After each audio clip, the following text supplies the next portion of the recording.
Incremental greetings! Today, in this video, we're going to show you how we can formulate the knowledge for vocal fry register that I covered in another video. And today, I'm not alone. With me, I have Tyler Boright. Hello, it's great to be here. Thanks for having me on, William. Let's get into this. Make some cards. Yeah, he's just a SuperMemo user for, I think, 5 years? 4 years? I think I'm going on 4 years now. 4 years, Yeah, okay. 3 or 4 years. So, and we will discuss and exchange our perspective on how to tackle one article, or this particular article. Okay. There was actually I read a book, or in a book I was reading a while ago about the guy who made the Dilbert cartoons. He had an issue where his voice would slip into this register or into a lower register and wouldn't make a large sound out of his control. It was a condition, and he gets paid for public speaking too, and so it was a condition that he had, and basically through and all the doctors said you can't it can't be cured. Like it's a mental issue. It can't be cured. There was like a surgery that they were going to try to go, but it was like it didn't really work, and it slowly became more and more. Some people eventually lose the ability to talk because it keeps slipping into this type of register. Wow. And so for someone like him, he could be parsing this article and be trying to learn like how the vocal cords form that. Maybe he could base some of his talking. Maybe he'd have to reteach himself how to talk by like not using that type of register or only manipulating his voice in a certain way. I mean, there's different value that he could be gathered from this type of thing, right? And I think that's something that we could probably talk about as well in the video, is like depending on your use case, and in like there's could be a lot of things to be learned from this article. Yeah. Yeah. Relevant for American English, the fry. It doesn't happen with other types, other regions of English. Oh, really? Yeah. Really? It's only on American English. Oh, I didn't know that. Yeah. Okay, is that one of your questions or closes? Yeah. Awesome, perfect. So if it's good for you, we can just go top to bottom into knowledge tree to follow. Sure. Okay. So that's the entire. The entire thing. It's already deleted. 2 in while I was preparing them because I prepared this incrementally. But if I saw them in my queue, I would realize they don't have value for me, and I would delete them. If that makes sense. Like, so where if it was an extract, because we took that article and I moved it into extracts that I thought previously might be valuable, but once I hit upon them in my learning queue again, I would delete them because they're not valuable. Okay. That's the definition. Getting rid of the alternate names. Yes. Awesome. And that's how Wikipedia is defining the term. So now we have to do slide to adjust the text, right? What a register is, a vocal register, is a range of tones of the human voice on the vocal cords. Yeah. I mean, the picture. I don't know if my mind is dirty, but That's what I was thinking. The exact same thing. I was like, this is a very intense picture. Yeah. Okay. Yeah. So I'm used to falsetto. That's very common when you hire your speech and your tone to make this voice whistle, and the only one left is the vocal fry. Yeah. Which in singing at least is from heavy metal and this kind of thing. Okay. But here the key is that it's the lowest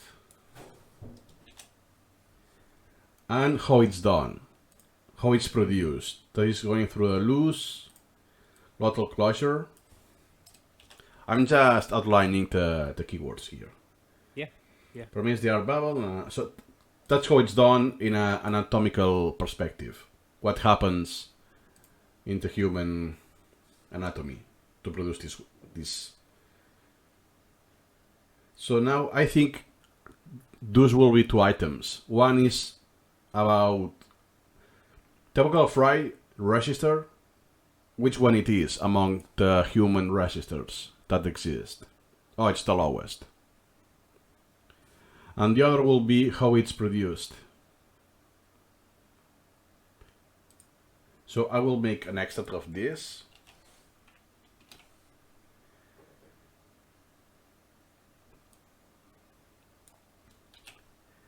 Now the question is that enough? If I have now this card, the vocal fry register is the vocal register. For me, I would need a clue, where I would add either something. Maybe my first time over, I'd add something like height in parentheses, or later on, if I understood more about it, I might switch to depth. I think they both could trigger the correct comparison, but yeah, I think they. I would definitely add a clue. It's not here. Oh my God.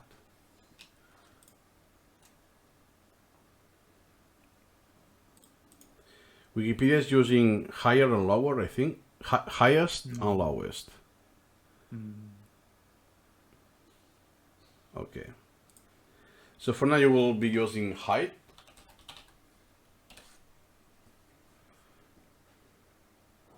And when you do the first repetition, when this becomes outstanding, you will see if this works or not, right?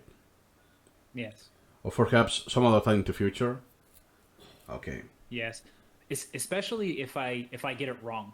I'm not sure how you've done it before, but if I get the question wrong, and I would look at it two ways. First of all, when I'm reading the question, do I just look at the cue, or do I look at the entire question and know it in context?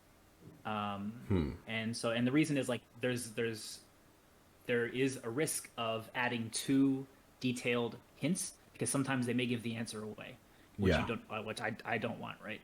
But I think that if you have a good clue and you understand that it's still asking you for the knowledge, but you do not, I guess, get it from from context without actually knowing the piece of knowledge, then I think I would keep it. And sometimes, like, for example, right now it's height, because in my mind I was thinking higher or lower. Maybe it's going to be depth. I'm not sure. Like, as I would learn more about, based on my purposes, as I would learn more about this phenomenon or this concept and about this subject in general, it could change. Exactly. So now I will do another one. What I will do usually with my first close the lesson, usually close this. So the na register is the lowest vocal register.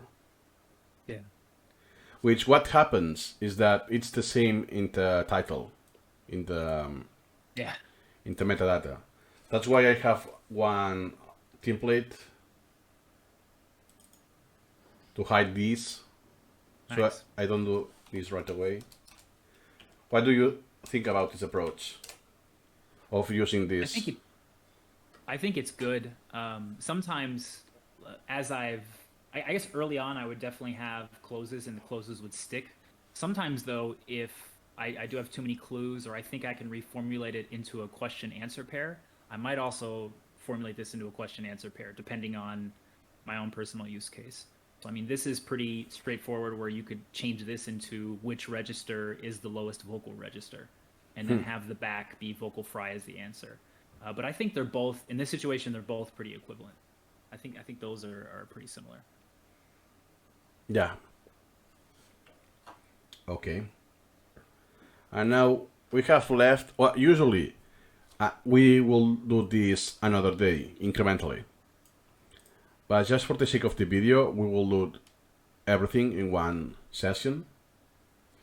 So now I'm interested on remembering how it's produced, the vocal fry. So I will just export everything. Now I delete this. Is produced. Oh. Get rid of the styling. Okay. So loose glottal closure. So, and now this is a consequence of doing that, right? So if I have to lose glottal closure, that as a consequence will permit air bubble through slowly with a popping, rattling sound of a very low frequency. And here, as a non-native language, I have one issue that I'm not sure the meaning of this. I don't know if you know what it is. Yeah, it's I'm thinking about how to describe it. Rattling is kind of like where like a rattle is something that children have where they like shake it and it makes sounds. Almost like a maracas or something like that, or like the snake that has the tail with the beads at the end where he shakes it. That's a rattlesnake. Yeah. So it's So when the vibration produces sound. yes, yes. Okay. I think too. If you are a non-native speaker, this word does give you issues. If you have time and you're interested, like if it kind of piques your interest, it also might be a good time to look up rattling and grab if you have it in your collection, that's great. If not, you can hit that Control F3 and look up the definition online, or look up some example sentences on the internet and add a couple. Oh, there you go. To make rattling sounds with one's teeth when being called. Okay. I actually don't understand the answer to that. Is that a different language? Yeah, no, that's the advanced. It's the advanced collection, but I will need the other way out of the card. Yeah. Gotcha. To remember apes, Peter Noster. I have never seen that. Yeah. And that's another. Snares. Gotcha. Rattling strings. Okay, so now I see where it is, without consulting the dictionary. But I see that there's no English item asking the definition. That the answer is rattling. So going back here, what do you think? There's too much information here, because I think I will need another card that permits to lose glottal closure, and that will be the answer. Is it what permits the loose glottal closure, or what is the result of pushing air through a loose glottal closure? Exactly, and the answer will be loose glottal closure. Oh, I see. You're trying to make the answer loose glottal closure. Okay. Yeah. So are you trying to tie it to... I think a big thing here is understanding what knowledge you're trying to formulate, right? So are you wanting to see what the result of a loose glottal closure is?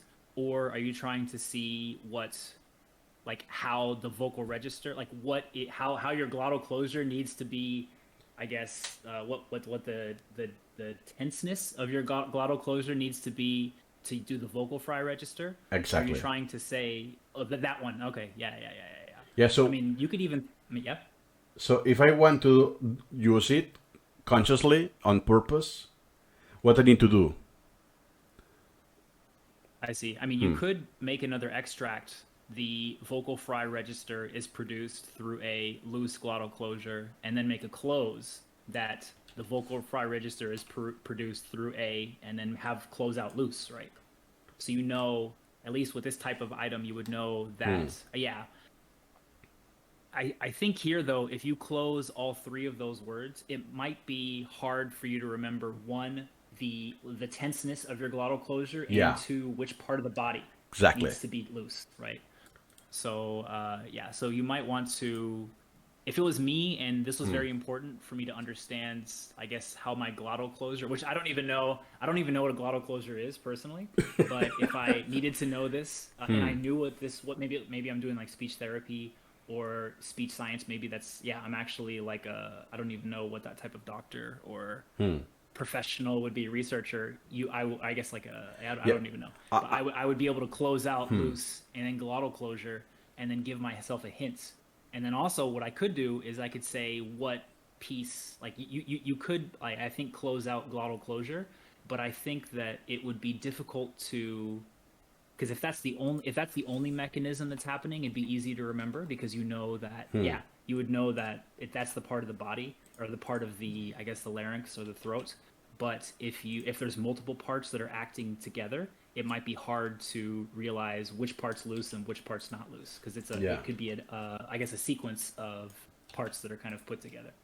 Need one item, including the loose. So I have here. I will use the the key of anatomy, glottal closure. And here I have it, and the hint will be tenseness. Yeah. It's spelled like this. I think there's an E, but I don't know if tenseness is the right word. I said that, but I don't know. If Yeah, it's but for me it's working. Later on, I will check if this is a real word. Yeah. Well, if that's the case, then you don't need to spell it right? You just put whatever you think is right. Yeah. and then figure it out from there. And I am kind of familiar with this jargon. I'm using accent reduction with an accent coach. So, and she says all this jargon. So perfect. Okay, so it's right up your it's right up your alley, right? You have a web of knowledge already. Yeah. So I haven't made items for remembering, but I have lots of exposure of this jargon. Nice. Now we have what is a vocal fry register.